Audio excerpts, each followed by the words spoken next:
There we go. There we go. We got it right that time. Got the right intro going. No producer Lance today because we're going earlier in the day because got things to do in the evening. Want to make sure that we get it in this week.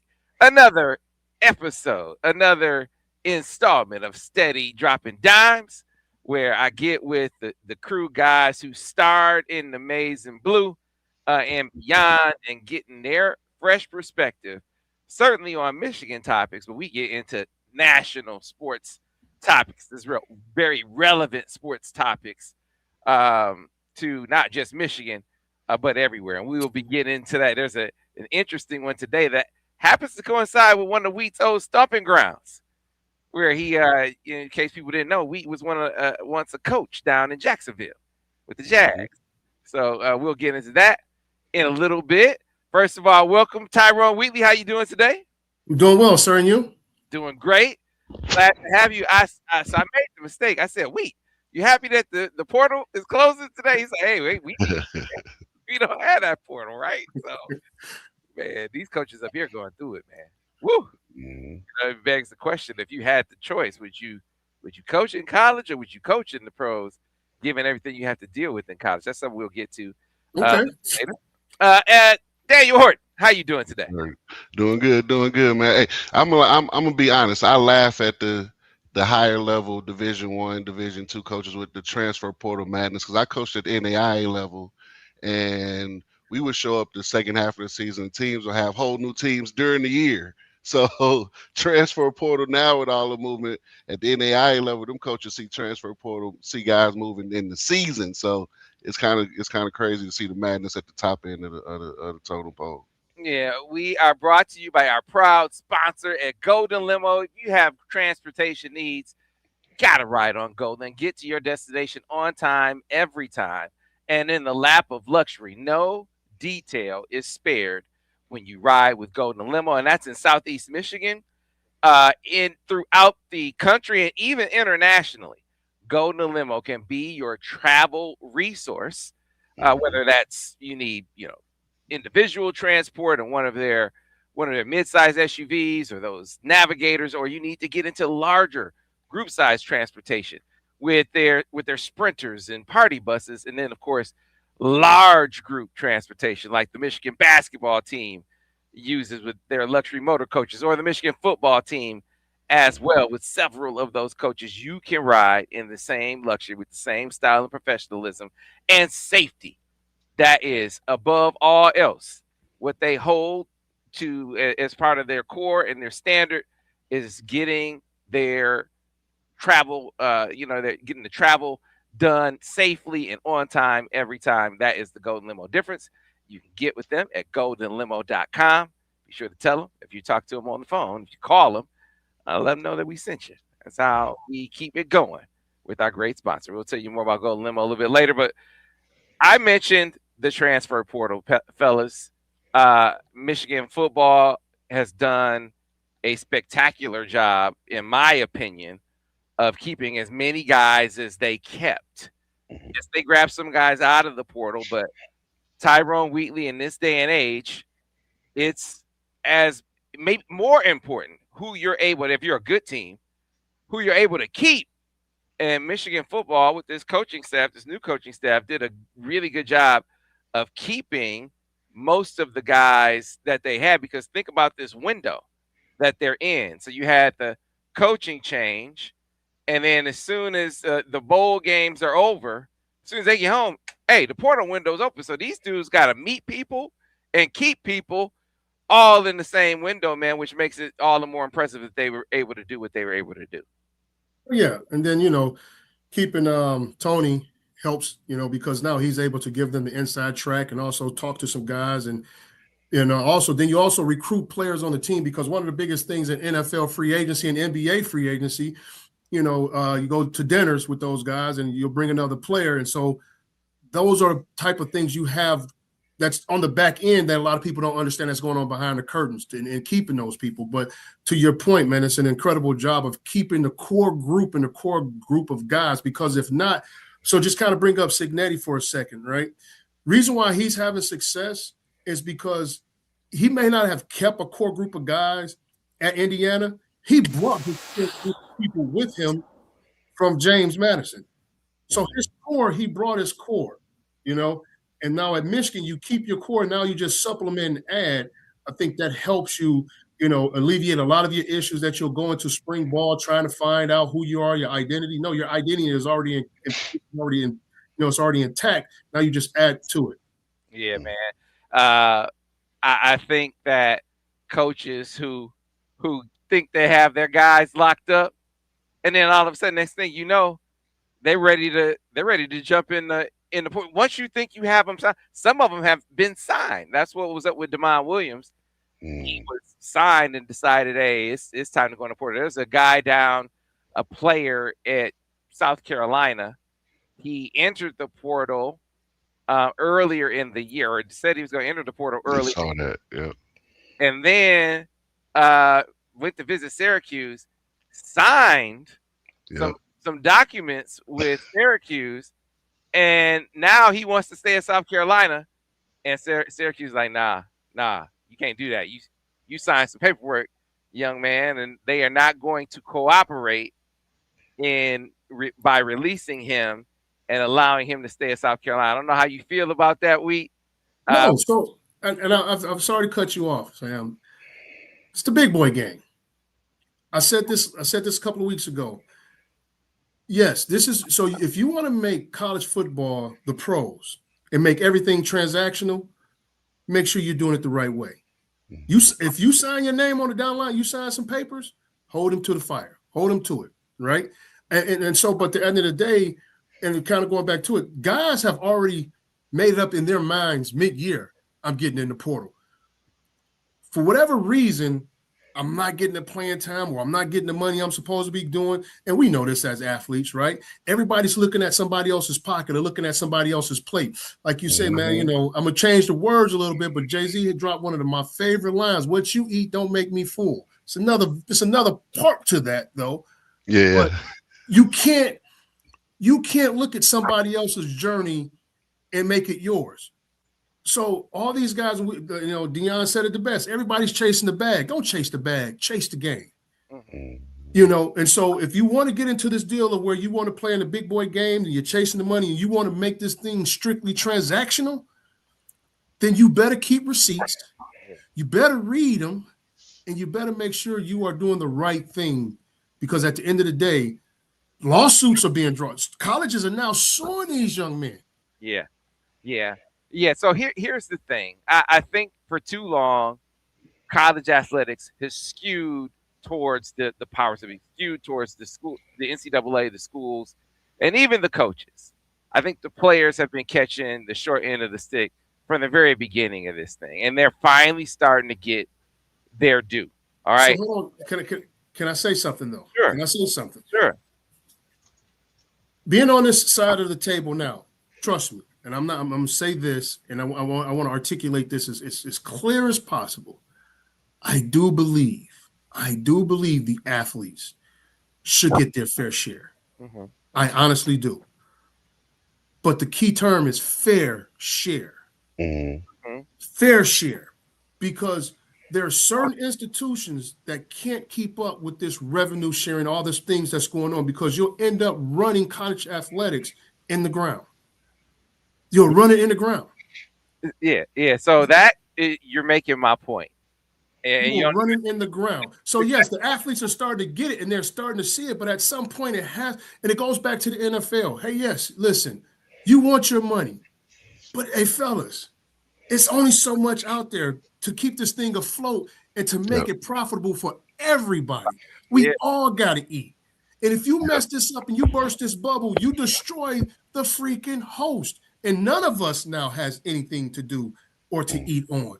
So let's understand that now. Let's understand that. No, spot on analysis is something that we've talked about a lot. Like, players needed to get their fair share for a long time. They're starting to get it. But as this thing progresses and you realize how out of sync it is, even with the pro model for revenue sharing and free agency, like this is not sustainable at the level that we see right now, because you're going to start having fans say, man, look, you know what? I don't want to deal with this. Yeah, Trey, players able to leave every single year, you're not going to have the level of support necessary to sustain the sport. So how do you get players to understand that there might be some give back when they have been getting jobbed the whole time? So this is the point that I wanted to get to in talking about the transfer portal window. All right.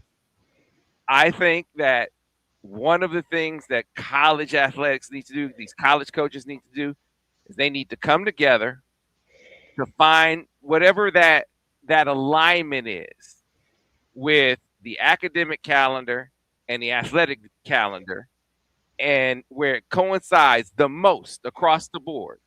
Because what you have now is winter term starting for one school, it doesn't start for 3 or 4 weeks for another school, right? So it's fine if a guy wants to jump in the portal right now for some school whose semester hasn't started yet, but Michigan's been in class for a couple weeks. So you see why, on one hand, it might be a good thing to have the portal window this early. Right now, they need to move this portal window down. This being at the end of the season, right after bowl games, terrible. And then the academic calendar is not aligning. There's a point in the spring, in late spring, where the academic calendars across the board are most in alignment. Now it conflicts with spring ball, but my thing is, hey, why do you need spring ball? This is something we talked about before. Why, if the times are changing in college athletics, why do you have to have that? Why don't you have like some OTAs? Put your portal window in the spring and say, hey, if you want to leave, y'all got to leave after the season, after the basically the academic year, and then figure out what your next place is going to be. Obviously, that keeps them on campus another semester longer. That's not necessarily the ideal thing for players, not being able to go through a spring or not being able to go through a spring ball with their next school. But this is where I think a little bit of the give back is. You got to make the sport sustainable, and I think one of the ways you do that is getting a portal window that makes more sense with all schedules, so it's not button up on the end of teams being in bowl games and that kind of thing. I think this would be the way to do it. I do too. D, did you have something to say, man? No, I was just gonna say earlier about we were talking about the compensation right there. For me, it goes before the portal or anything. I think the fact that we still calling it NIL is crazy to me.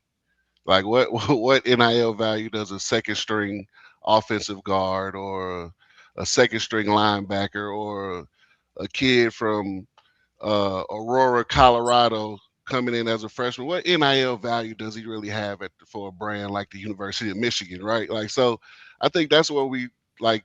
It's still being called something that it isn't, right? And until they address that from the initial aspects of it, right, everything after that is going to continue to be a farce or continue to be what it is until you address it and call it what it really is and address it for what it really is, which is free agency, basically. Like, it's not. These kids don't really have any NIL value when they step on Michigan's campus. Like, what are we talking about? So to answer that question and to go into Sam's, so the high school freshman and like you say, a second string or third string, it does kind of have a value because it goes into A, depth, right? Making sure you have the depth, and then B, developmental value, right? Can we develop this person into what we need him to be? So going into what Sam talked about, the windows now. So now this window of having it in mid-January, where, like you say, guys have bowl games. Michigan has been in school. I'm in school. I can't flirt with the portal, right? Because we've been in school. My window closes December 1st to bring kids in. But I do believe you should put it after spring ball. And I do believe I know what you're saying, like the NFL model of having an OTA, but for me, we just talked, like Dan talked about having that high school kid or that second string guy. There's a pretty good chance that 1 year he develops. The proverbial light bulb clicks on that kid. He was on my red list, meaning I might want to get rid of him. I might want him to move on. But all of a sudden, he has a spring out of this world. Yep. Pump your brakes. Okay, player X, he stays.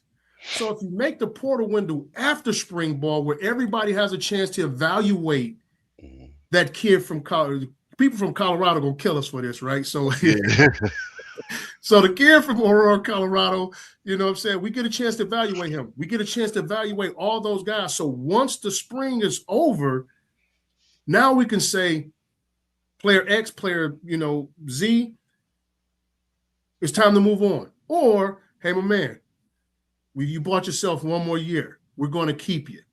And now once that floodgates hit, everybody has a chance to now, sift through it and go through it, right? Mm-hmm. But the only issue I see in having that window after the spring, do you know how many people, okay? And here's once again, like people say, well, that's not our issue. That's not our fault. You know how many people are going to be in that freaking portal? Yeah. Right? Yeah, I do. It's going to be absurd, man. Absurd. But that's part of what happens, right? I think that's the byproduct of it all. But I would think you coaches would be better equipped to deal with it at that point. You aren't just coming right on the heels of this. It's not even just the heels of the season. You just got done signing your class. So you've been busy trying to wrap up recruiting, preparing for the postseason, getting through that.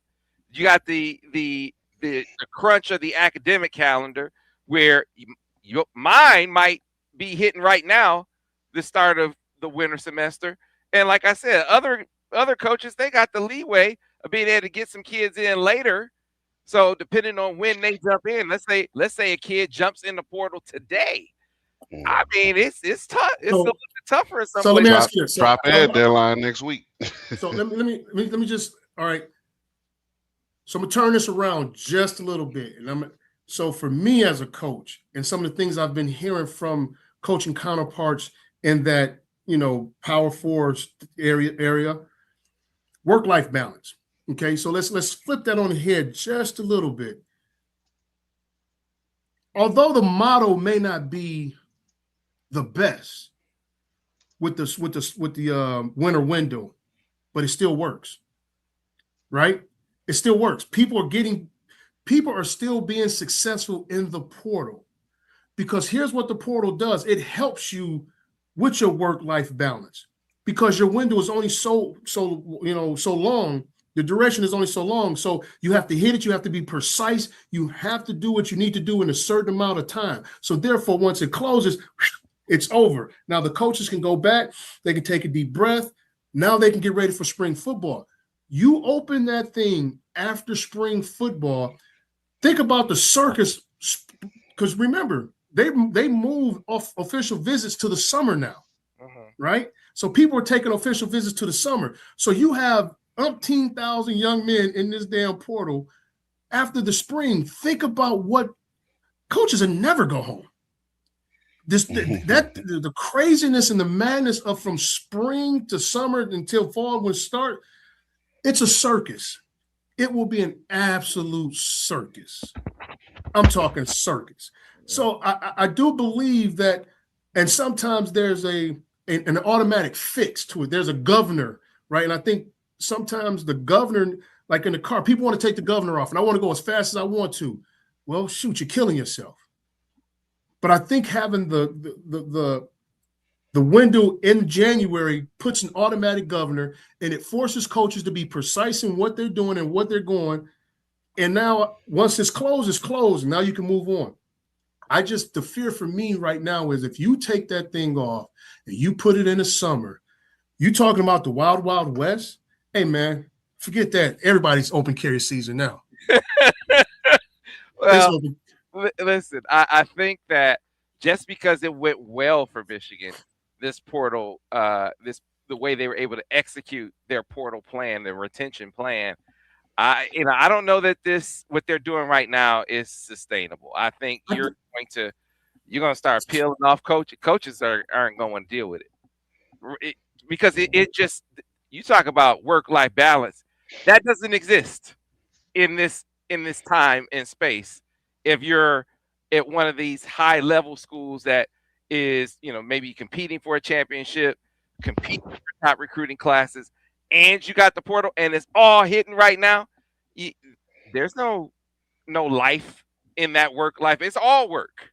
But that's one of the things where now these people, when the Power Four changed the rule of the coaches, right? And so I'm in Division II, and I feel the effects of it all.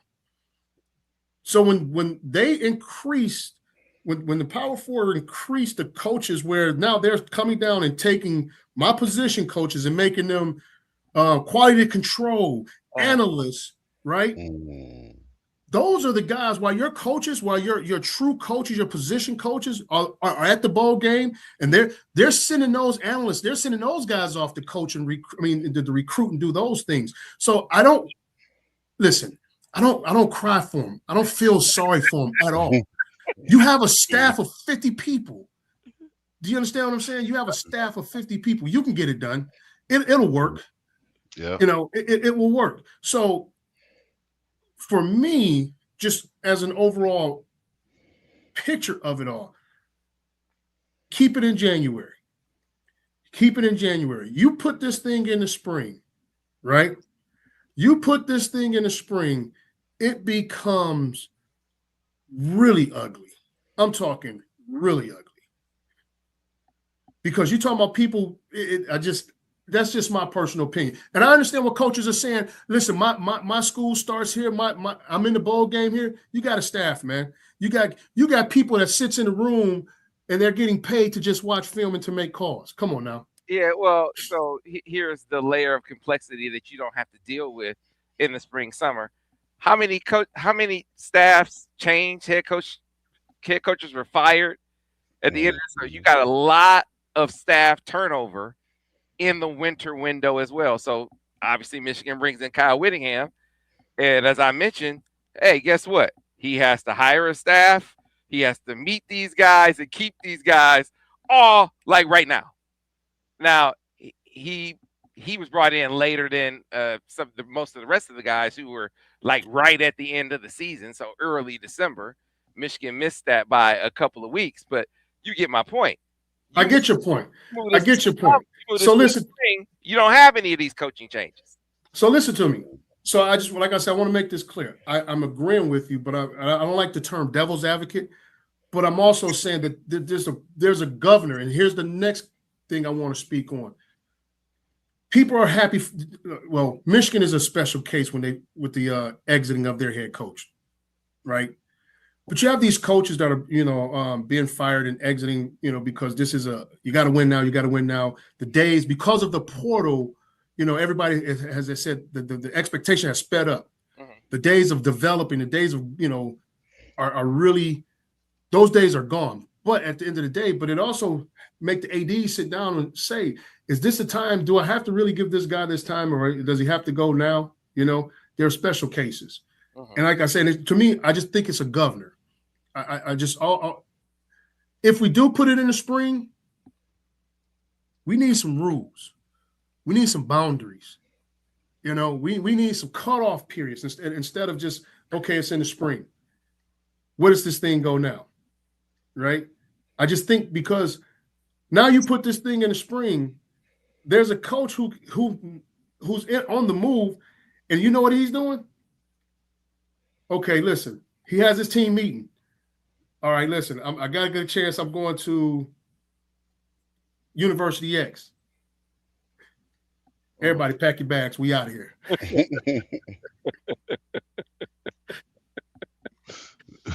Yeah, I hear you. And so you remember that term? Remember that term when the coach used to get a job and he would come in the job and he would say the cupboards are what? Bare. Mm-hmm. Right? Yeah. Is it fair to that next coach who comes in this thing to say, hey man, wait a minute now? Yeah. You took everything. Yeah. Even the curtains. So listen, if we move it to the spring, boundaries, some guidelines, some restrictions. That's all I ask. If not, I think the boundaries, the guidelines, the restrictions are already, like I say, self-governed in the winter. But yes, people don't like it. There's going to be some issues that coaches don't like, and there's going to be some issues, but there's going to be some issues in everything. You're professionals. That's why you're a professional, right? Figure it out. And you can figure it out. You'll figure it out. And it works. It works. But now you move this thing, I think the biggest thing for me is mitigating risk, right? Mm-hmm. You want to mitigate risk. And I think right now what people looking at the winter term is all the issues that they have, but I think it mitigates the risk. You open this thing up in the spring, oh my goodness, there's so much going on. So the other solution, if you want to keep it at this time, which doesn't deal with the academic calendar issue as much, but it becomes less necessary if you can move everything up a couple weeks. You can move the season up a couple weeks, and I think this is what Dan Lanning talked about. Is one of our viewers, G. Maroney, says he's changing the schedule like Lanning said, and this portal window is perfect. So if you're going to keep it like this, then start the season a couple of weeks earlier. So it catches you as a coach. It maybe cuts your summer a bit shorter, but it gives you some relief on this end of the spectrum, where it's the national championship game that's played New Year's Day, and boom, you open the portal soon after that. Most of college football, I think, is more prepared for that window than they are for how it's set up right now. All right, let me ask you this. Let me ask you this. We just watched. It's towards the end of it, right? We just watched NFL regular season, and they had teams conspiring to tank their season so they can get the what? Number one draft pick, right? So it's almost like you're punished. So if you win the Super Bowl, what pick do you get? Yeah, you get the last pick. You get the last pick. That's kind of like what's going on now. You playing a national championship, you get the what? Oh yeah, hey, somebody, but it's about the many and not the few. It's one team is going to have, or two teams are going to have some major issues, but most everybody else is going to be all right. And those two teams are going to have to deal with that disadvantage. Maybe you advantage them in other ways. But then at the end of the day, but if you advantage the advantage, I hear you. But has it been a disadvantage for IU? Look like they've been, they getting ready for a national championship and they've been killing it, right? But what I'm saying though is, but that's why I used him in the very beginning, because he was able to bring his core with him.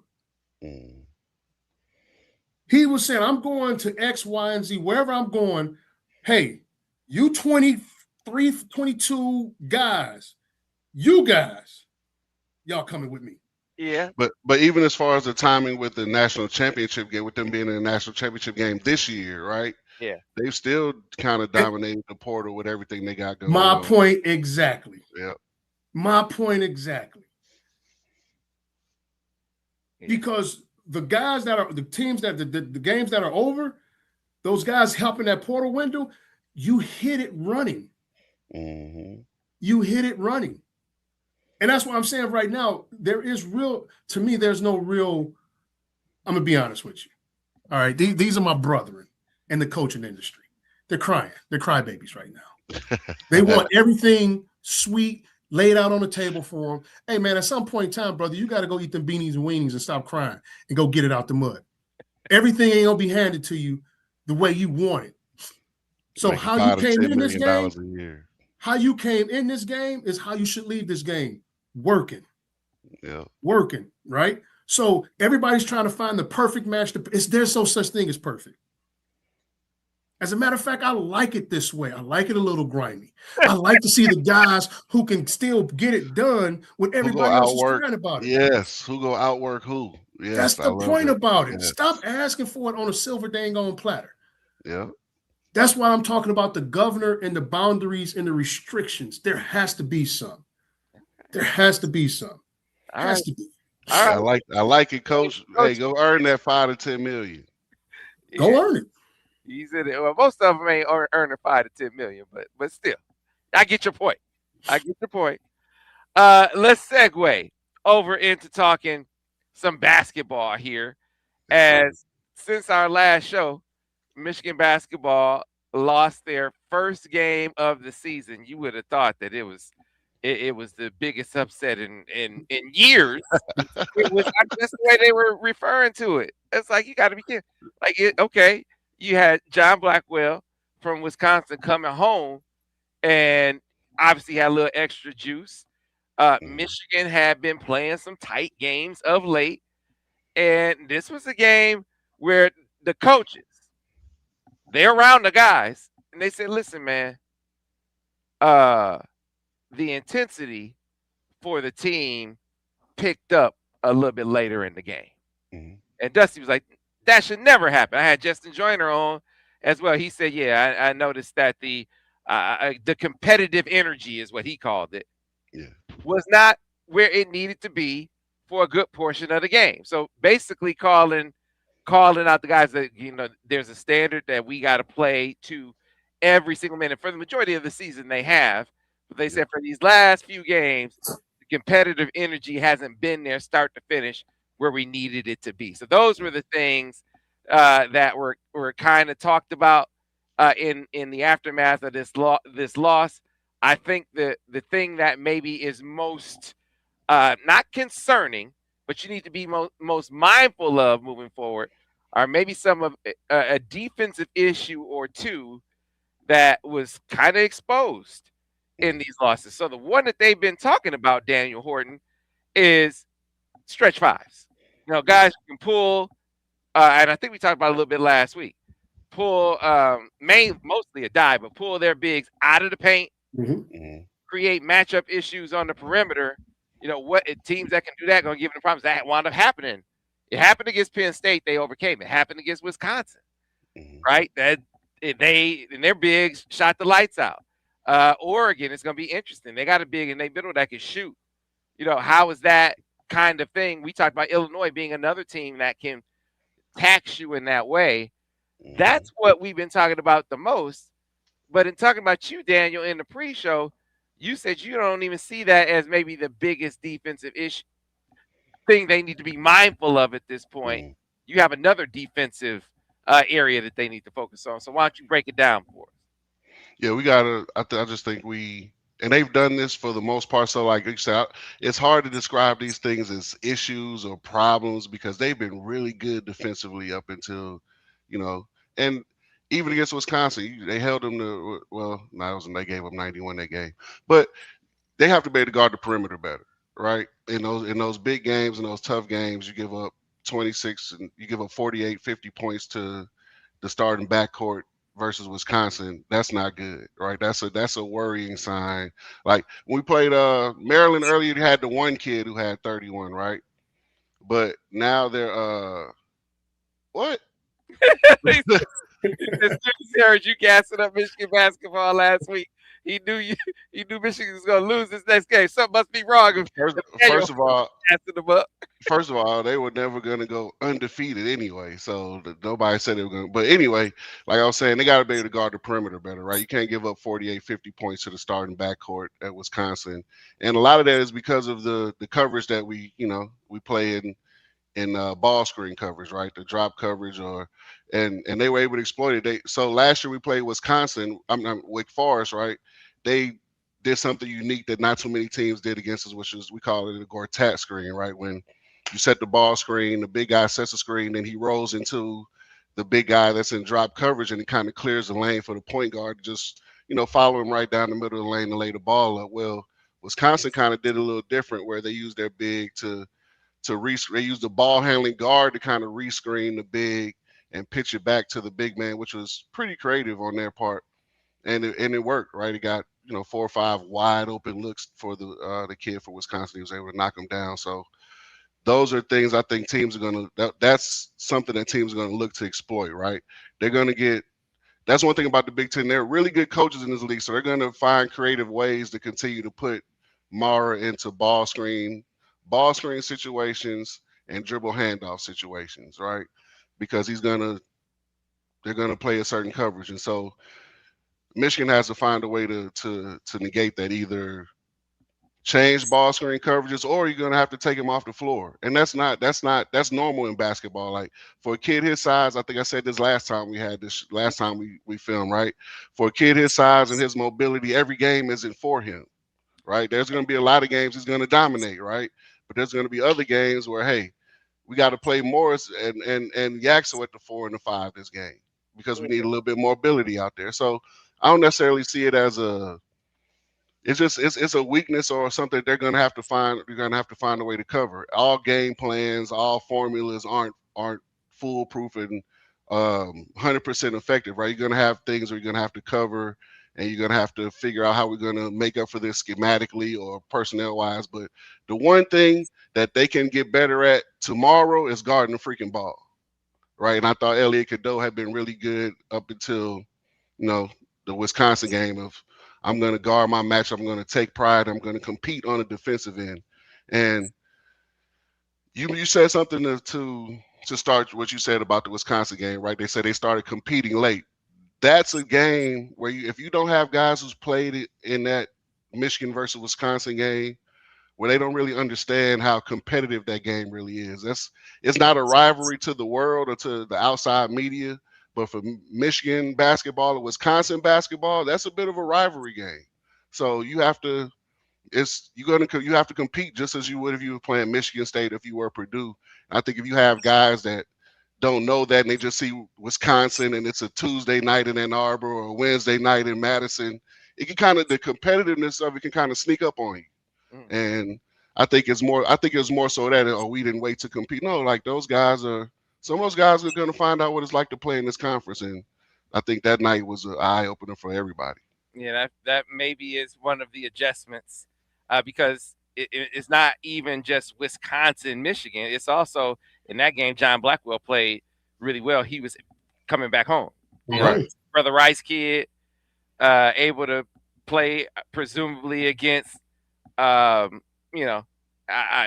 not to take away, but he'd probably be fired up even if the game was in Wisconsin and Michigan came. But that it was at home, literally his physical home, where I'm betting he had a lot of family and friends in the stands.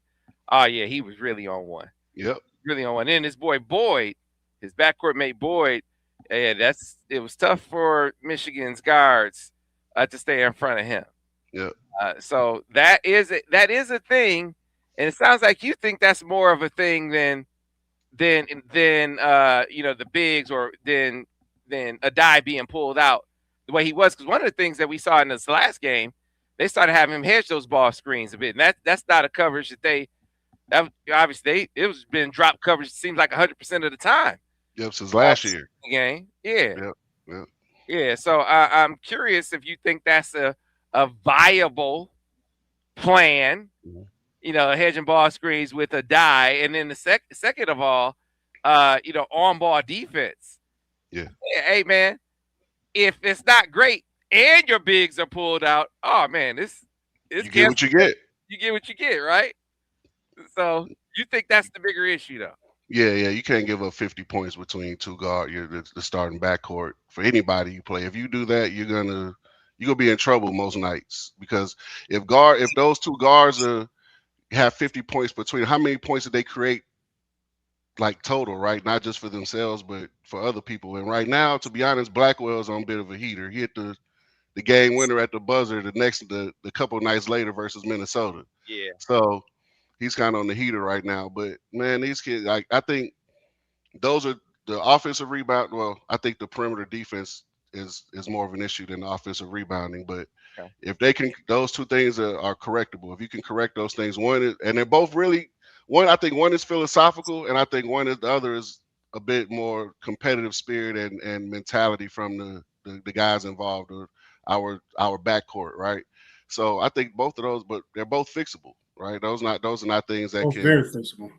Like they can get you, they can cut your journey short as well if you don't fix them. So those are two things. Like you come as you get later in the season, college basketball becomes more about guard play. So if you can't defend the perimeter, you're gonna be in trouble. Here's the thing. This is a great thing about the Big Ten, because you're gonna be taxed in those ways consistently with multiple teams, whether you think It's more about these bigs who can really exploit you. There are multiple teams now that they're going to run into that's going to force them to say, okay, we might either have to change our coverage or change our lineup. Or maybe we mix the two things. Maybe we change our coverage a bit when the die is in the game, and against teams like this, we might have to play a different lineup a little bit more. And so for me as a coach, I would rather change my lineup. Once you start, okay, if this guy's in the game, we're going to play this coverage. If this guy's in the game, we're going to play that coverage. And then you adjust again, that depending on who the offense puts in the ball screen. Okay, if it's this guy, we're going to play it that way. Then you start getting guys in too many minds, right? Now you don't play as fast, you don't play as hard, because now when the ball screen is coming out, I'm thinking like, oh, what coverage are we playing now? Like, no, I would rather change the lineup if needed, because everybody's not going to be able to exploit the coverage the way Wisconsin did, right? So I would rather change my lineup or change my rotation than actually change my philosophy and how we're gonna play, how we're gonna guard people. So how to guard people, the on-ball defense. Was it just these particular matches? I mean, what do you say that just has to get better? In some years, I'd be like, hey, well, they just limited there. They won't be able to. Yeah. But this year, so it sounds like you think that was just more of a competitive spirit. They're Elliott Cadeau, Namari Burnett. Those guys aren't lacking in physical ability. They aren't lacking in talent. They aren't lacking in like you said in previous years. Like, man, we're just not good enough at the positions. Mm-hmm. I don't see that as the case with these guys. Like, it's a competitive spirit thing. Like I watch. And to be honest, I've told you before, Elliott Cadeau is my son's favorite college basketball player. Been that since he got to North Carolina, right? So I've watched him a lot, and I like his game. But I think on the defensive end, he needs to compete a little bit more. And in fairness to him, he has up until that game. You could kind of see the competitiveness of the Michigan-Wisconsin game kind of snuck up on him. And he played a pretty good game offensively, but on defense, you got to compete in this league, and he's done that for the most part. So I'm not really worried.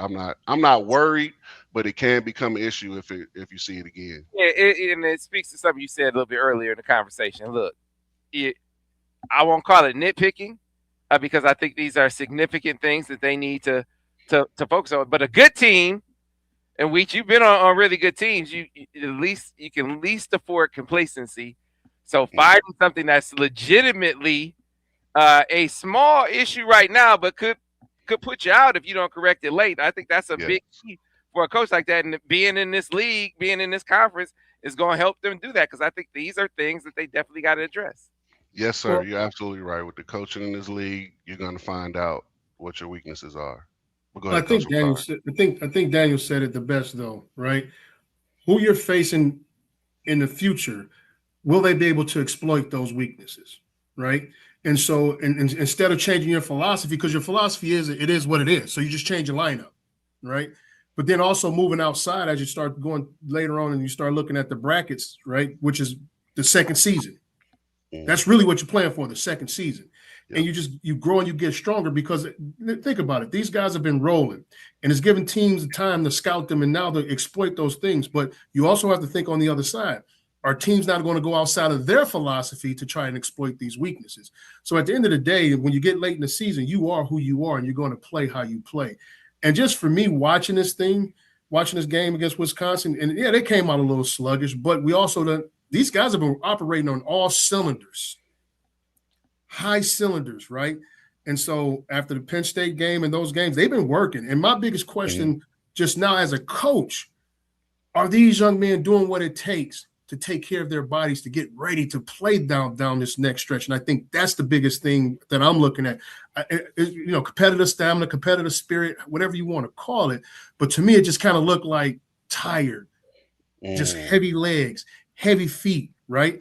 And so when you talk about playing defense up to a standard, if you've never been that and you've never done that, now all of a sudden you're trying to raise that bar, man, that's taxing to you.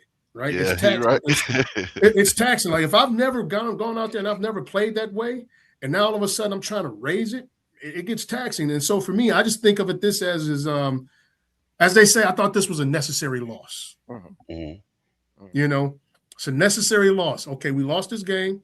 Let's go back. Let's look at the drawing board. Let's get this thing going.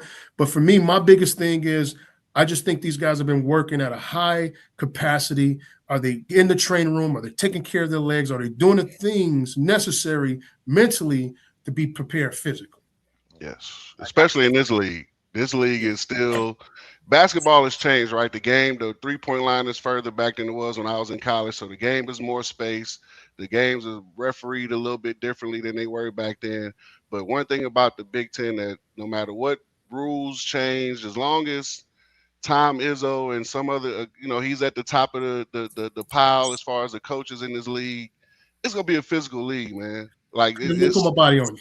Yeah, it's gonna be a physical league. You got to take care of your. Like you made a great point. Like this time of year, January, going into February, every arena you pull up in is gonna be 6 inches of snow on the ground, and it's gonna be freezing cold. You got to take care of your.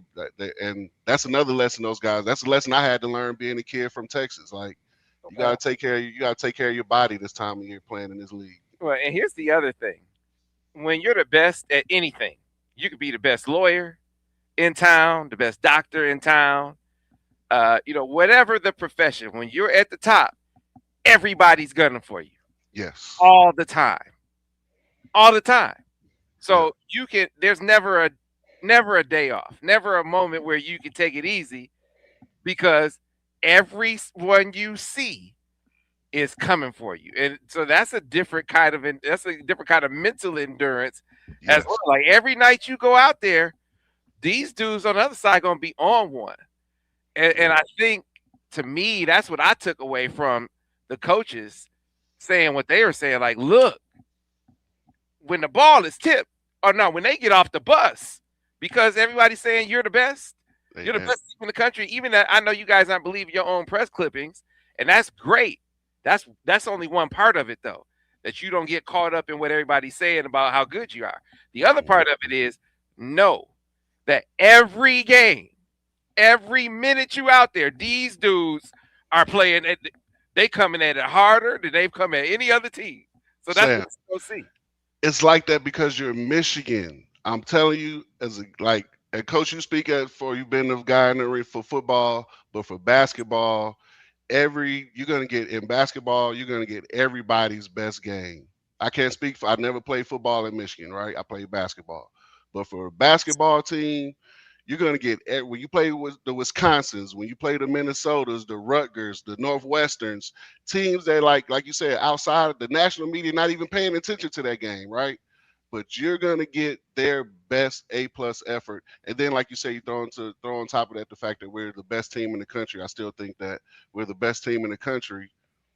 It's like you said, it's heightened even more now. So, like I said, that competitive spirit, that competitive atmosphere sneak up on you. Like when they go to the barn in Minnesota, or when they go to when teams come to Ann Arbor, like those guys, they have to be prepared for that moving forward. No, it happens. So, like you're saying, across the board in all sports at Michigan. And that's why I said, if you've never prepared and you've never done this on a high level, it's a challenge. And Sam, you said it right.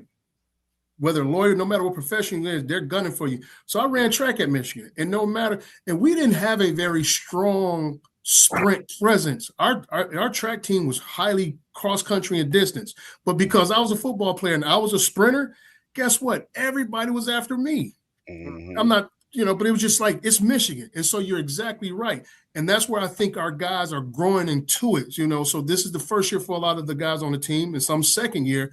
But I think that's why I brought up the taking care of your body, taking care of the mental aspect of it. So now, even though to you, you're looking at it like, oh, this team is coming in here. No, they're looking at it like, it's time for us to knock the big dog off the hill. Mm-hmm. And I don't know if you was a kid, you ever played King of the Mountain, you from Texas, you don't know about getting on them snow hills. You play King of the Mountain, brother. You know what I'm saying? So you want to stay up there. You want to stay up there. Or as we call it, pick them up, mess them up, throw the ball, throw the ball back. You make a touchdown. Now you got to turn around and you got to go back. Yeah. That's the way it is. And if you've never done that, and I think that's where a lot of times coaching is not always about the physical. You can tell a young man all you want. I'm going to go back to grandma. You can tell a man all you want. That stove is hot. But you got to prove it to him. And so you got to practice them, but you also got to make sure you take care of them. But they got to touch it every day and every week to say, hey, listen, these teams are coming in here and they're going to give you their best. Their bodies might be a little bit sore, but that extra adrenaline coming in because they playing this maize and blue and they hate the fight. You know, I don't know if you guys did it, but you know what? Wisconsin was probably had the freaking Hail to the Victors blazing in their gym the entire time they was playing. Shut that stuff up. We want to walk out. We want them quiet when we walk out of there. Yeah. Those are all the mental things you have to get ready for. Yeah. You know what I mean? And so, like you said, if you're not ready for it and you've never played that high expectation week in and week out, it gets draining. Hey, Sam, you got to have that mentality. I think they got to develop the mentality, okay, y'all not hunting us, we hunting y'all. Like, it's not, you have to keep that, like, that dominant mentality. Like, man, look, I'm not locked in here with y'all. Y'all locked in here with me, with us. Y'all got to come in here like, okay, you think you coming in here with this rah. Nah, you coming in here get locked in this cage with us. You it ain't gonna go like you. So they got to develop that mentality, and I think they will. I think they have a killer's mentality, and I think they just, you know, it was one night. I think they'll be fine. What Mystical say? Save the bear. Hey, so you're in a fight with a bear, you better help the bear. All right, so we're gonna close with a national topic that is from a low cap. So you were a coach at Jacksonville, right? Correct. The Jaguars. Yes, sir. Go Duval. Yeah, and so the Jacksonville it's connected to Michigan in a few different ways. Obviously, we coached in Jacksonville, and then the reporter who is the source of all of this attention, she's a Detroit native too.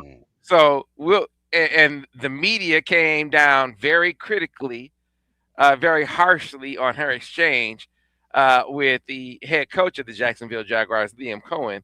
We will touch on that here in a moment. Before we do, we got this message about our friends, our proud sponsor at Golden Limo. If you have ground transportation needs, get to your destination on time, every time with Golden Limo. Ride like the Wolverines. Feel like a Wolverine when you ride with Golden Limo, the proud transportation partner for many of Michigan's sports teams and the primary transportation provider for Michigan Wolverines football. All you have to do to book your golden ticket reservation is go to goldenlimo.com/golden ticket or call their team at 734-668-8282 and mention Golden Ticket to book your transportation reservations today. All right. Love Golden Limo. Sean Duvall and his team over there are second to none when it comes to any of your ground transportation needs, be it, airport transport, game day transport, whatever, big group transport. They can take care of all of those needs in a way that other companies, they only pretend. They do it at Golden for real. On time, every time, safely with experienced drivers. You know the difference when you ride on Golden. All right? So, Jacksonville lost. They lost to Buffalo in a home game. I mean, Jacksonville, the town, it was like, oh, man, Liam Coen has come in and he's really got this thing rolling. People thought that Jacksonville was actually going to be able to put Buffalo down. Didn't happen. All right, so you're in the post-game press conference, and the associate editor for a paper in Jacksonville called the Jacksonville Free Press. All right. She had a message for Liam Coen in the press conference. This is the post-game press conference. Jacksonville just lost. I'm going to play it for you right now so you can get a feel for what the folks what the media members were upset about. So this is Liam Coen at the podium, and you're gonna hear this reporter Lynn Jones offer him this message. Here it is. I want to tell you congratulations on your success, young man. Thank you. You hold your head up, all right? You guys have had a most magnificent season. Thank you. And you did a great job out there today. Appreciate so you it. just hold your head up, okay? Thank and you, ladies ma'am. and gentlemen, Duval, you the one, all Thank right? you, ma'am. keep it going. We got another season, okay? I appreciate Take it. care and much continued success to you and the entire team. Thank you, ma'am. So listen, fellas. So at that point, at that point you had several media members because the way it came to the attention of the masses is Adam Schefter tweeted that video out. Adam Schefter from ESPN, and he said, "Oh, this was a cool moment."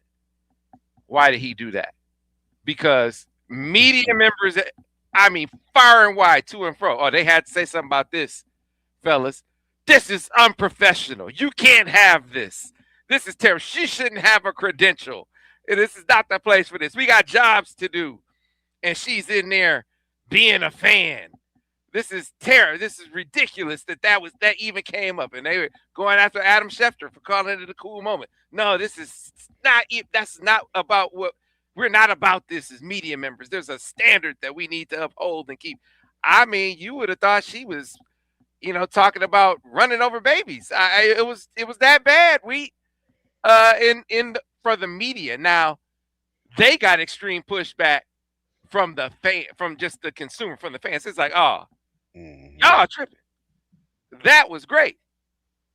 I guess if she had said something negative, it would have been okay. But she said something positive, which is what y'all are on. See, this is why we don't like the media. So it turned into that with the masses, the fans saying, no, we liked what she said. And with the rest of y'all who have something to say about it. So you've been at it on the player side of things. You've been at the coaching side of things. You've seen this media machine. Did the media members have a point? Or do you think it was okay what she did and what she said? Okay, so I'm going to use two words, perception and perspective. Okay? Everyone's entitled to their opinion. Okay? Everyone's entitled to their opinion. So I will never, ever, ever say someone is right or wrong, right? So that's your perception. Let's go into the matter of perspective. Let's broaden the lens. I played in New York with the Giants. And sometimes you will come in and I will watch my head coach give a speech to the team. Body language is, relaxed. Face is relaxed. And as soon as we get close to that door, he has to go into that room with the media. All of a sudden, his demeanor changes. He's on guard already. And so the young lady, as being a hometown reporter, she's not being a fan. She's being supportive of her hometown.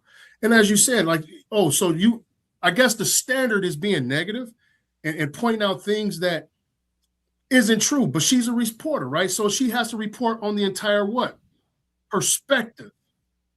And she just took the perspective of it was a great season. Coming from where we were to where we are now, this is great.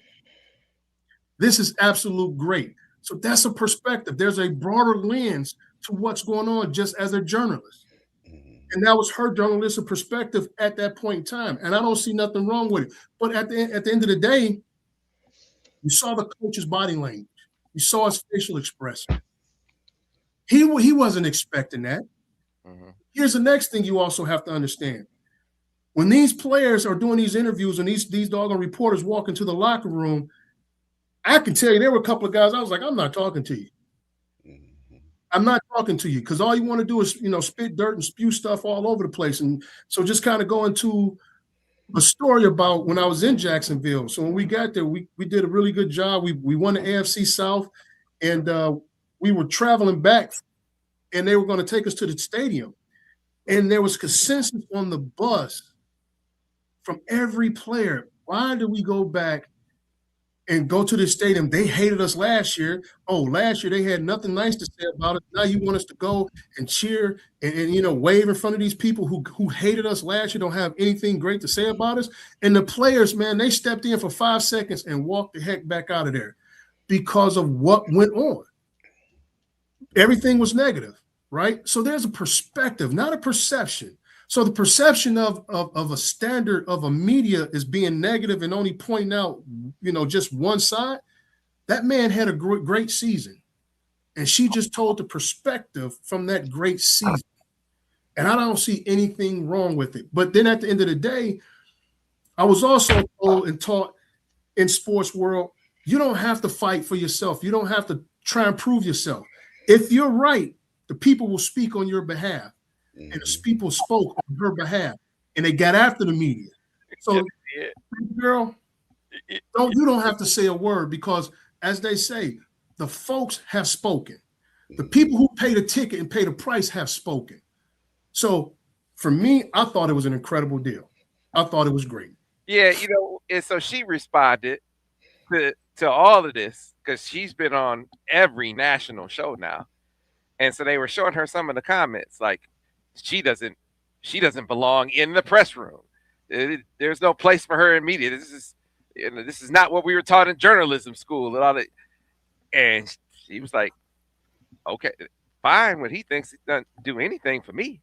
Don't affect my job and how I do it, what I get paid. None of that. And I was like, man, she sounded like she's from Detroit. I didn't know she was from Detroit at the time. But it was almost what up, though? Yeah, it was almost like y'all didn't do anything to help me get to where I am now. So I don't need your approval for doing my job how I'm doing it. So let me just say this then. So as a guy, and Dan, you can attest to this, and Sam, you can attest to this. We've all sat in a room where someone asked a question and you sitting there like, I can't believe you just asked that. So why no one ever talks about that person and the journalism integrity about that person? Or did you watch the Aaron Rodgers interview where he got pissed and was like, I was just asked that question and I told you I wasn't going to talk about it anymore. Right? But everyone has to get that I want to be the first. I want to get that answer. Right? So there's the context, and then there's timing, and then there's also emotional awareness. And once again, I'm gonna just go back to it. Perspective.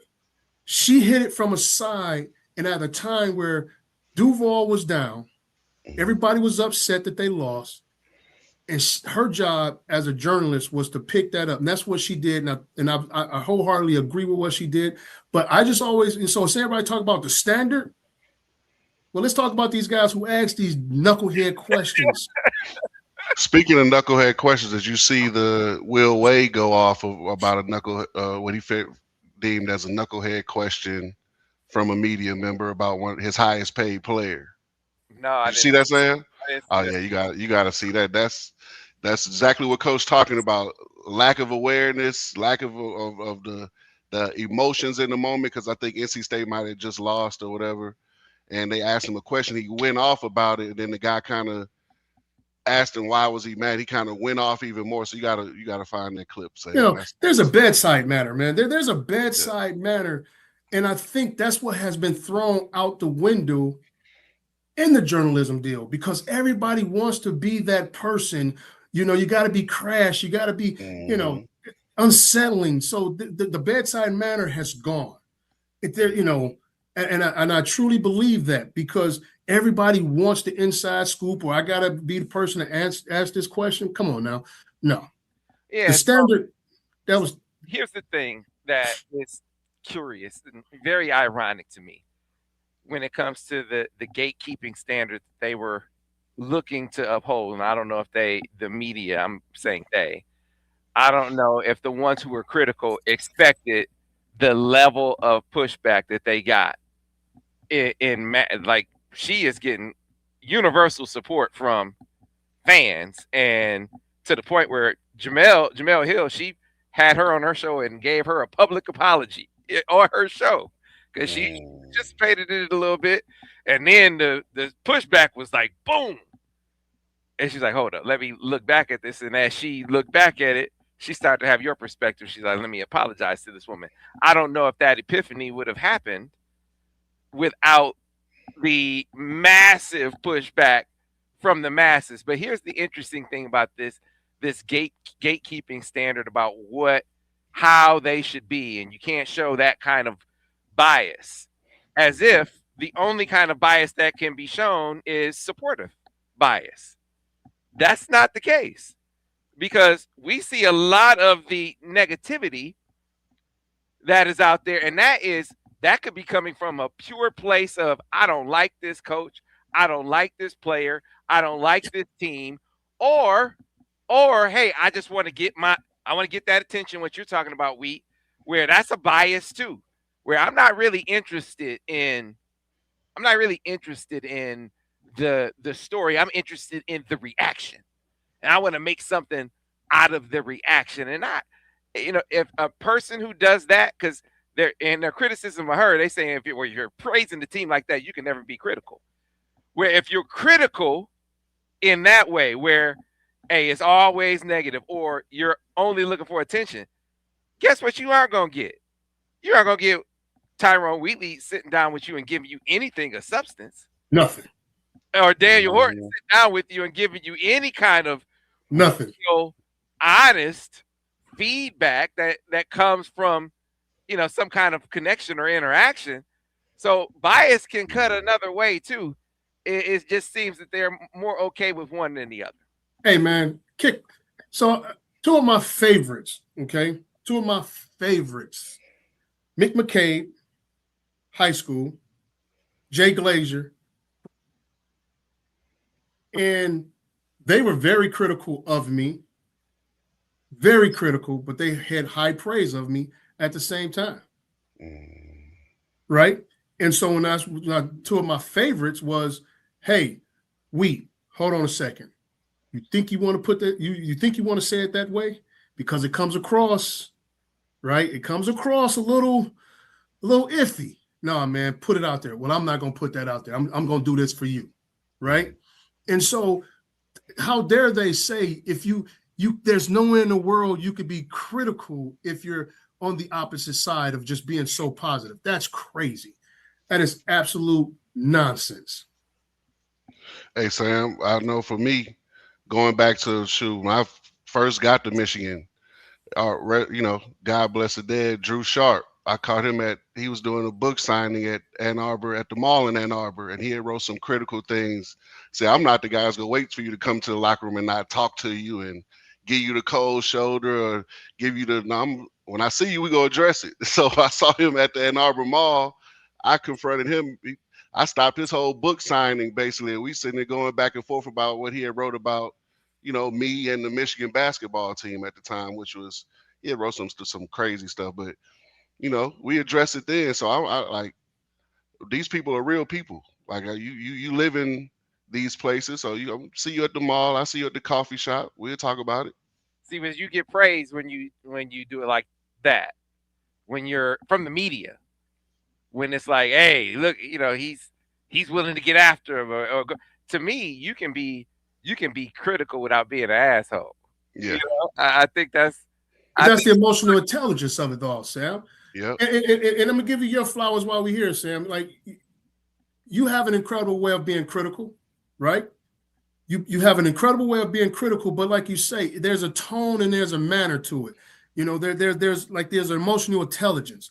You don't cross boundaries and you don't cross lines to where it sounds personal. Mm-hmm. You've been critical of this young man, Underwood, but at the same time, you've come back and you've given him his praises. Yep. You've been critical, but you do it in a way where there's an emotional intelligence, but there's also a boundary to where, and I think that's why everybody loves you, Sam, because you know the boundaries and you know where to step and where not to step. Yeah. I can say what I'm saying, and it's backed by empirical evidence. I'm not just spewing stuff just to say stuff, or anybody can go read a stat line and come out and say, well, you were 20 of 22 and X, Y, and Z. No, man, you come back, you do your homework, and when you're critical, but you know when to be, when not to be, but at the same time, there's a boundary. But then when it's time, and dude, this is where another thing that impresses me, you will never, ever, ever once, I've never heard you say, I'm right, and I'm not moving off of that. I was wrong. Sam, you said, you know what? I go back. I was wrong. I was wrong. And to me, man, that what makes a great person in the media. That's it. Because like Daniel said, we're human, but we also understand that we have to take our lumps and people are going to come at us. But then there's also a personal side where you can cross that line. Yep. And like Dion, you can get some water tossed on you, brother. Yeah. And so I think right now that's also gaslighting of what people like to do as well now in the media. They like to gaslight you to get you into one situation, now to create another, and so on and so forth. But kudos to the young lady, man. Kudos. Yeah, Sam ain't never said when he was wrong. You all know it. Oh, come on. That ain't true. That ain't true. I said I was wrong. Please. Nah, I'm messing with you. People don't get. Like, people don't like to be criticized in any way. Whether it's, the criticism where you're making it personal, or even the criticism when it's not personal. When you are just offering what you think is good, well-reasoned, well-backed criticism, people get it, man. When I tell you, I've been I hope this will happen with Kyle Whittingham, but every single coach has been like, hey, man, why did you say? What did you think? What was that about? Where there's been some issue with every with players. It's been kind of the same thing. Like, yeah, I'm definitely going to highlight. I'll never forget the story with Alex Orji. I wasn't even talking about Alex Orji. I was talking about yeah, I remember. Yeah. Yeah, I was talking about, oh man, why am I forgetting his name? Davis Warren. Yeah. I was talking about Davis Warren. And so Alex Orji messaged me after the game, like, man, I don't appreciate what you said about Davis. We out here doing the job. We're out here getting this done, and really don't need to be any kind of comparisons. I don't appreciate how you went about talking about Davis. And I just talked about him, this was where he went with this throw. You know what? There's coverage here. Yeah, this is the issue, and this is one of the things that you might avoid if you are taking an approach in the game different. Maybe you're running it more. Maybe you got Alex in the game. And so I went up to Alex after the game, and I said, look, man, here's what you got to understand. If I talk about you and the positive things you do, I can't ignore when things go wrong. So did I say Alex Orji scored a touchdown here? Sure I did. But if you throw an interception, guess what I'm going to say? That I threw an interception. I said exactly right. But it's never going to be personal. And this is what I like to think is different, is that when I offer criticism because of the tone, I can have that conversation with Alex Orji. I can have that conversation with Jim Harbaugh. I had that conversation with Lloyd Carr, right? That I said something they didn't like, but because I've approached things a certain kind of way, we can go and we can address it. I can have that conversation with Brady Hope. We can go and we can say, this is why I said what I said. Wasn't personal. If I'm wrong, I'll say I'm wrong. But here's why I said what I said. Because I went at it that way, we can have that conversation. And then move on. And it's not a big thing that follows us. Nice. But at the end of the day, Sam, you kind of you wear a lot of hats, but you're also going at it from an analytical space as well, right? You're analyzing, you're looking at it, and you're telling it from your view and how you analyze it, right? And what I had to do, especially in New York, and this is where it goes back to Jay, I had to understand where he's not in the locker room. He's not in the meeting room, so he don't know the game plan. He doesn't know what we're calling. He doesn't see it that way, right? So when he says something, I'm like, dude, you wasn't even there, so why would you speak on it? But then when I go back and I watch the film, I'm like, I see now why he said what he said. And that's what I'm talking about. We just move from perception to perspective and seeing it from somebody else's lens and how somebody else sees it. It's a little bit better, but you're also speaking from an analytical space as well. You're analyzing the play in the game as it's going. So you're talking that way. And that's what I'm saying. For you, it never gets to the point where you're crossing that space into where you're crossing the boundary. You're just being analytical of that play in that time and that space. And going back to the term empirical evidence. If that young man wants to go back and watch the film, he'll see that you was seeing it through the lens, and you're right. And you're Coach, that's first of all, that's what he should be doing anyway. Why are you talking to Sam? Why are you addressing Sam? Sam, I think, well, for what we saw on the football field, you have a lot more things to worry about than Sam giving constructive criticism or criticizing the guy that beat you out. So you got way more, man. So I come from there, Coach, I know, hey, man, stop reading the press clippings. Why are you know. watching every podcast or watching every write-up or anything somebody says about you? Why are you even consuming all of that? But you know what? The fact that it's this era right now. It's this era right now. Yeah. Soon as the game, I have this in the locker room, and it drives me crazy. As soon as the game over. Yeah. Seb, you know what you should have told him? You should have said, hey, man, instead of you worried about what I said about Davis Warren, maybe you should go. See, but that was and it wasn't that. That's what I would have told him. That's what I told him. And just like anything I said on this show about basketball, if I'm on campus or I'm in the gym and one of these dudes got a problem with something I just said about him, and you be careful coming up to me asking me about trying to confront me about something I just said. Because I'm gonna say it to your face, and you might not like it the way I say it to you in person. Standard. That's another standard. The teams that I cover, anything I say on here, I'll say it and be willing to talk to you about it after. You aren't gonna find me, saying things in an arena or saying things on a podcast or on a show, and then you never see me. There's never any. A lot of the criticism that people like and laud is, that's real and that's real criticism. The people who offer it never face the people they're talking about. Right. I don't think that's tough to do. If you never have to face the people that you're talking about. Hey, down here we say I'm easily found. You gotta look hard to find Sam Webb and around Ann Arbor, man. Man, when you gotta face the people you talk about, that's different. That's a different caliber criticism. I actually give certain media members, if they're willing to say something, they actually show up and see people face to face. But their thing is they know ain't nothing really gonna happen, right? So they show up after talking real slick, which I think is kind of funny. But it gets back to the original point. Yeah, what is bias? Is bias only when you say something positive? I don't think it is. That's why I don't think this was a thing to gatekeep. Like, to gatekeep the profession of journalism. If you didn't agree with that, fine. But it wasn't necessary to everybody pile on her. I just let it go. Like, I wouldn't have done that, but just keep it moving. No, man, this was like the worst thing you ever heard. To me, if you're going to gatekeep something, gatekeep the standard of truth.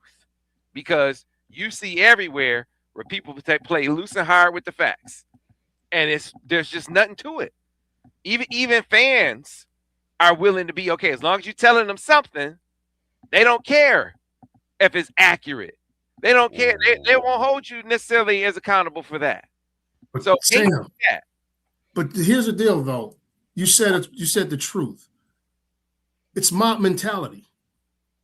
It's groupthink. Today, the truth has been so watered down. What is the truth?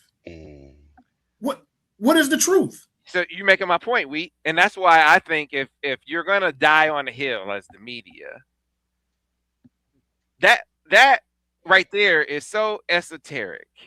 And it's about you. That's about you and how you were taught, and this undermines the profession. No. Times have changed. Everybody covers teams. You got bloggers that cover teams. Get rid of that whole trying to separate yourself and how you do things. Yeah, there is maybe a professional standard that the media works to that everybody else doesn't, but the consumer isn't really making any of those. They aren't really discerning the difference. To me, if you're going to push something with the crowd, if you're going to push something with the masses, you push the standard of, hey, we're going to be about the truth. And it is important that you be about the truth too as the consumer. Otherwise, you'll be just like we. Well, what is the truth? What's right? What's right? And that, to me, is the hill to die on. Like, we are going to make sure we got the facts. We're going to make sure it's right. And that's the difference between us and all the other entities that's covering sport. And this is just sports. I say just relative to, real life, politics, crime, the things that really affect people's lives. If you're going to hold a standard, uphold the standard, uphold that standard. That's what I think, Well, Sam, I'm going to say this, though. You say just sports. Sports is a microcosm of life, right? And whatever goes on here, it happens in politics. It does happen. It really does happen. So therefore, this is life, because you can carry this over to what's going on right now in our world right now.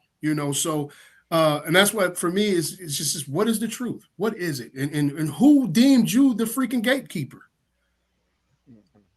Who said you're the guy?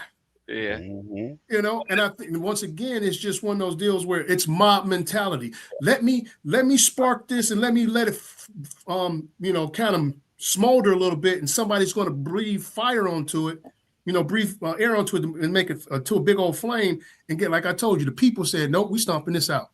They did. We gonna stomp this out, you knucklehead. Yeah. And I think it's one of the biggest things. And just to all my young players who's listening, right? And to the parents that have kids, because some of the parents are just as worse when it comes to criticism of their kids. I'm going to tell you where I grew the most as a player was when I was in New York. And this is where I say, where Jay kind of helped me was, and I didn't read a lot of stuff, so it was kind of secondhand. So things kind of got to me secondhand.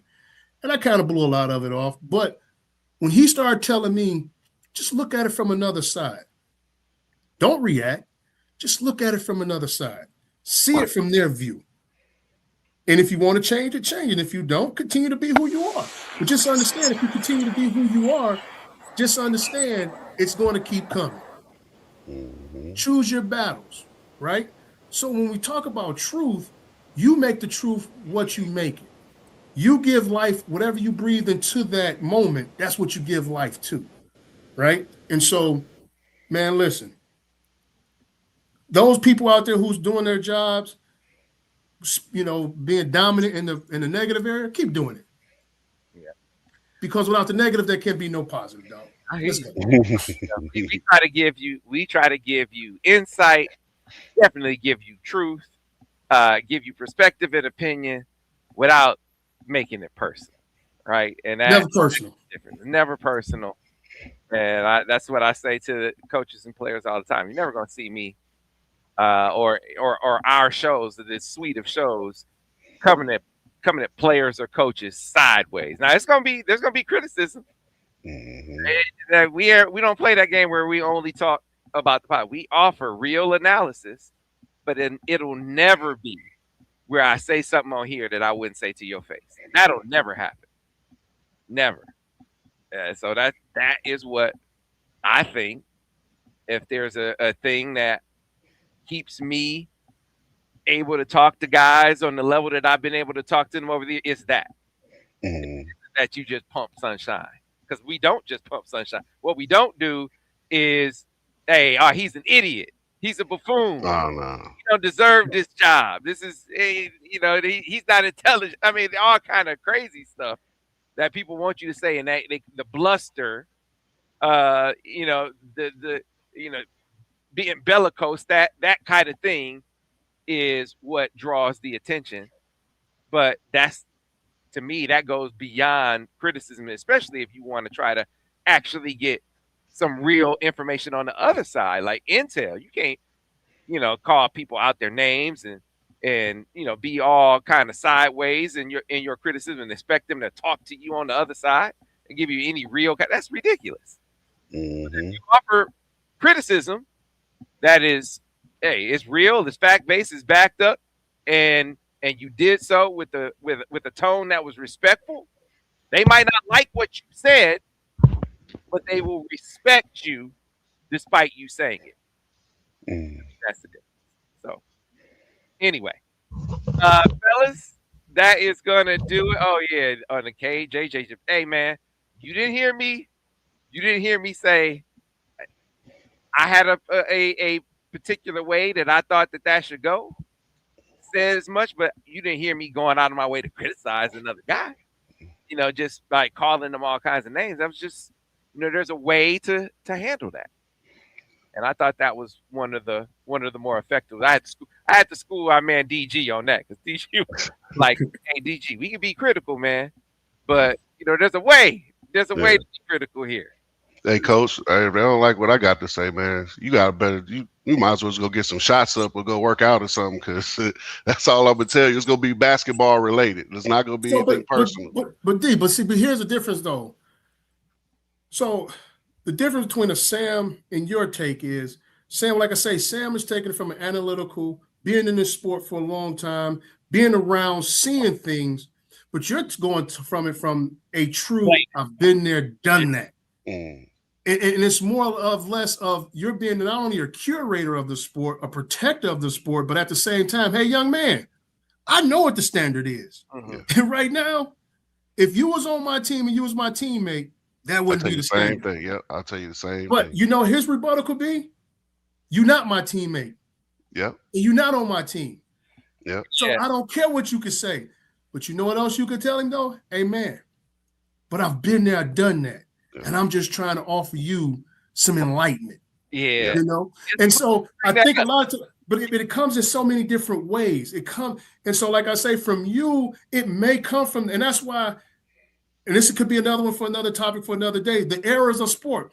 You know, the young guys talk about, oh, you old heads, you know, no, I'm not talking to you like y'all not doing whatever. I'm just saying you're looking at things a little bit backwards. If you look at it this way, because I made those mistakes. Coach, that's why you can have that conversation with them, because that's where these young boys, I deal with these high school kids, that's where they go with it. You an old head, you this and you that. Like, hey man, all right, cool. Just go get in the gym, go work on your game, brother. And this is one of the things that sticks out for me. And kind of talking to athletes who have the perspective that most media members, myself included, could never have, and that is you played at that level, right? You've been in the arena, you know what it's like. But the toughest transition that I see, and this is what I've tried to tell some guys, because we try to be a platform to help. Hey, you want to get in the game, and not just you know, regular media people, but athletes especially. You want to get in this game, man? Hey, yeah, let's do it. Let's try to help you do your thing. Yeah. Toughest transition is when they start to criticize.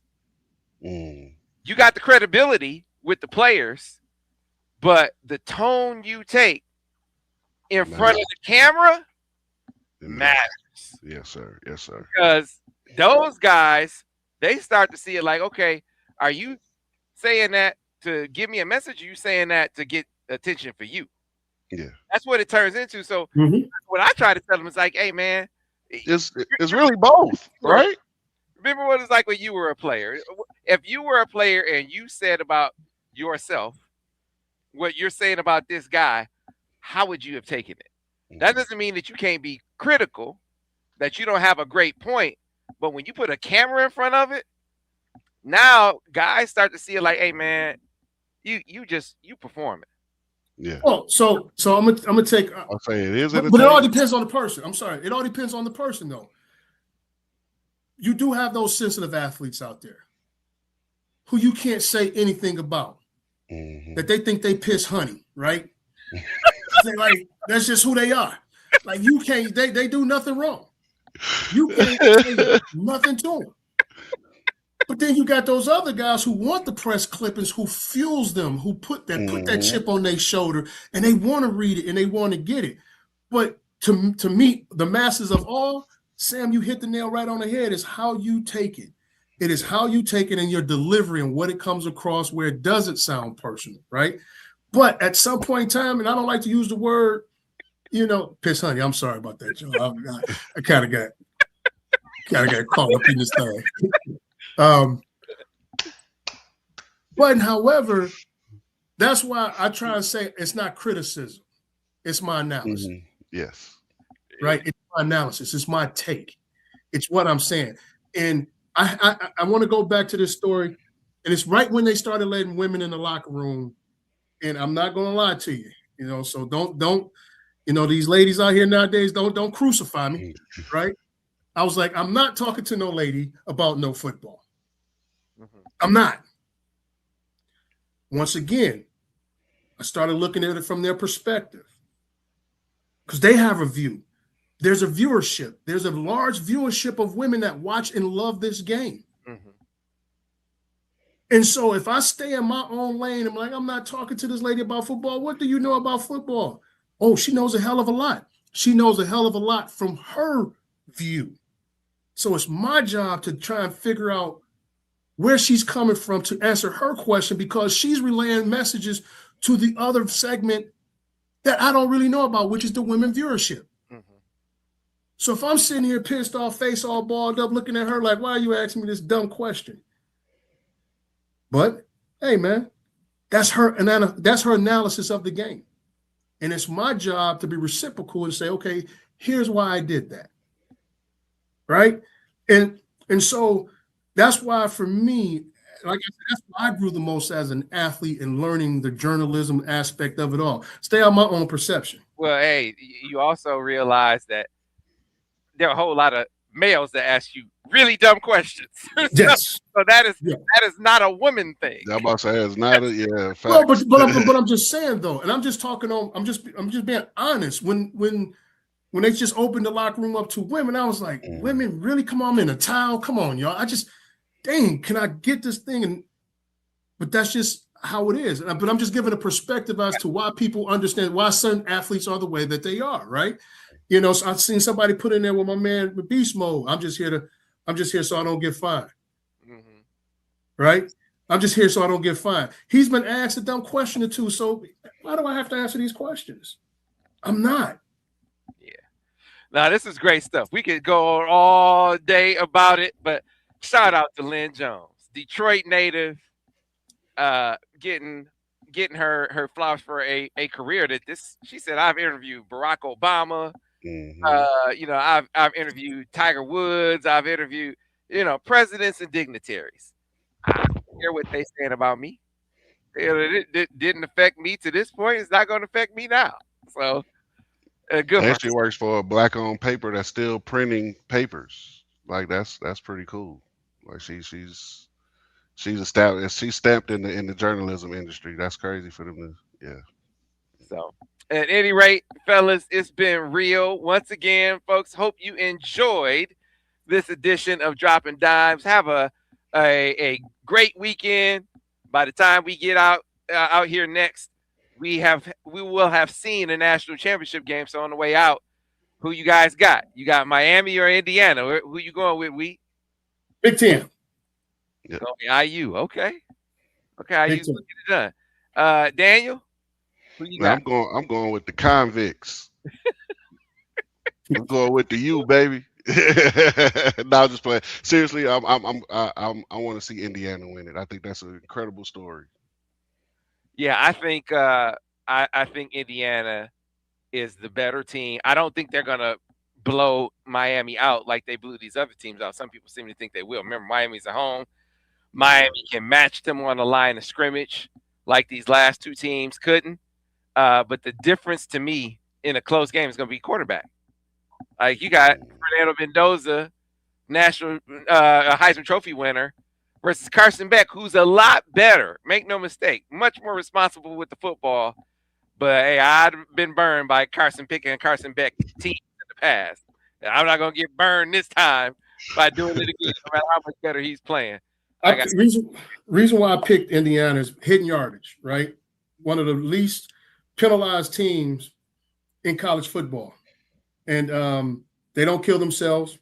Whereas Miami, they do some things that, you give this Indiana team an inch, they'll take a mile. So, I think Miami does a poor job of what I call stand on task. They get bored. They can't play a monotonous and boring game, whereas Indiana kind of reels you in and gets you bored, then they hit you over the head. So that's why I go with Indiana. All right. Well, there it is, folks. So yeah, we did. He always keeps it real. We'd always keep it real with us. We appreciate that. And we appreciate you for supporting us on another episode of Steady Droppin Dimes.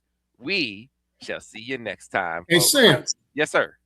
Hey, man, me and D got to get you hooked up on a dress code next time, brother. Yeah, the polo hoodie. I was the only one that didn't get the polo hoodie memo. Yeah, we gotta get you right, man. We'll give you a call next time, all right? Yeah, nobody told me it was polo hoodie day. So I can be on the job next time. We appreciate you. We'll see you next time on the next edition of Steady Droppin Dimes.